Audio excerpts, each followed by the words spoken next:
think I'm a mix. I'm fairly easygoing most of the time.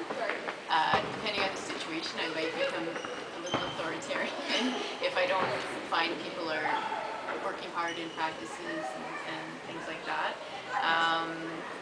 And you know, I can be the nice guy when it needs to be. It all depends on the situation. I like to say that I can wear many hats, but the one thing I will say is that I'm probably defined more as a player coach. A lot of people underestimate student athletes, especially at the high school level, but you know, those athletes that are involved in their particular sport actually know a lot about their sport. Okay, and as coaches, we got to have an open ear, I believe, to what they want to do and what they think is right. Right? A lot of times, you know, I'll talk to my players, I'll get ideas from them, I'll ask them, you know, what they think. Right? I formulate my opinion based on their opinions many times. You know, I research. You know, I'll read books, and you know, I'll bring that to the table as well. And then, you know, I hope to come up with a valid solution, and then I make them feel like they're part of the process as well.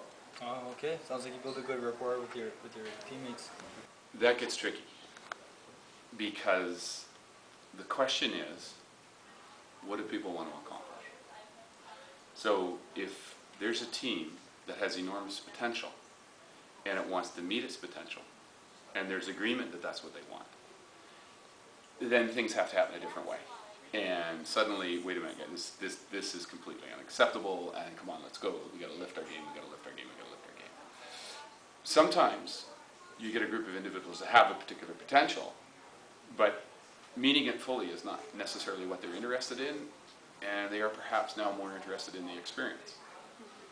Well, whose team is it, right? I mean, if the students are after that type of an experience, then that means that you as a coach, you know, the higher performance, now that's not primary, and now it's the experience. So that would mean that you're going to take yourself along a different road than maybe you might if you were trying to build a team that was headed to OFSA or something along that line. So it's tricky, because what is the team capable of? And then what do the individuals on the team actually want from their experience? And somehow you sort of have to figure out where that's going to go. And then that sort of sets your course. So I would say that on the coaching side, you're going to actually be using a wide range. You know, some days, you know, like maybe the last week or two, things haven't been going well, and some games went against you that might have. It might be that what you need to do in that moment is take the pressure off everybody and just let them find the fun again. And so in those moments, you will tend to go more to the lighter stuff, and you know, less of the drill and skill, and you know, and less of the, you know, get over that bar, and more, let's just have fun, and let's just find our basic skills, and let's just work and run and enjoy being together and find those team dynamics.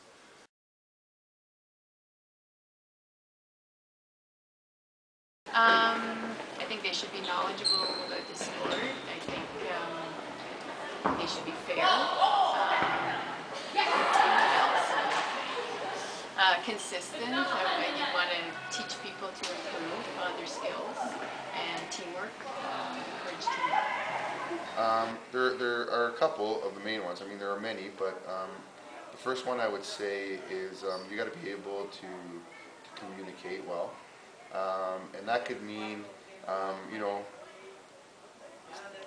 simple communication in the practice, setting up plays, setting up an entire maybe it's conditioning practice. It could be a defensive practice, an offensive practice, right? You have to make sure that players understand what you want them to do and what you expect in a game situation. Motivation is another part of the game, and you can't motivate every player the same way. And a lot of times you can't motivate teams the same way. Every year your team changes. You get new players, right? Other players mature, right? And you have to adjust to everybody, everybody's personality that's on that team. There's days when I come out hard, and I try to motivate through criticism. There's days when I come out and I say, okay, today's positive motivation day, right? And I play with that, right? And I try to use different tactics all the time, right? And if I find that one works, well, maybe I'll go to that one more often. Obviously, the coach has to have some sense of their game. They also have to have some sense of the individuals and what the individuals are bringing to the game. And now, hopefully, they also have the ability to find the gaps and fill those gaps in.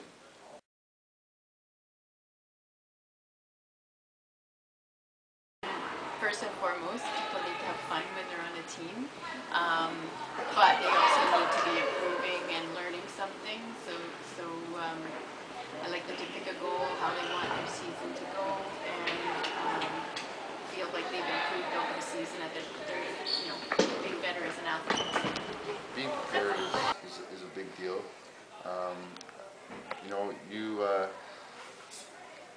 Coaching allows you to build, I guess, strong relationships, right, Right, with yeah. your players and students, right? And you see these kids in school all the time, right?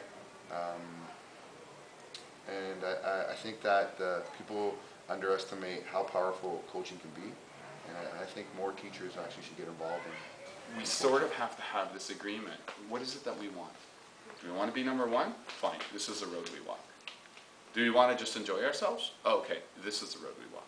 Oh, wait a minute, do we want to find a happy medium where we get as good as we can, but we also want to enjoy ourselves as we go there? By the way, I might have avoided this. That's more what my desire is. I mean,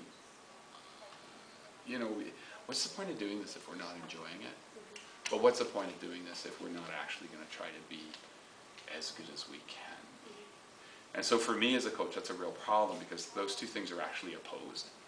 And now it's, I guess what I'm saying to you is your coach has to be a bit of a tightrope walker, because it's always going to be about what can we be and what is our experience as we go. And those things are trying to tip you over off of that rope as you go along the way. Then you throw in the team dynamics and these quirky individuals that you're working with, and maybe you have to be a juggler while you're walking on the tightrope. Maybe that's what a coach has to be, a juggler with a great sense of balance.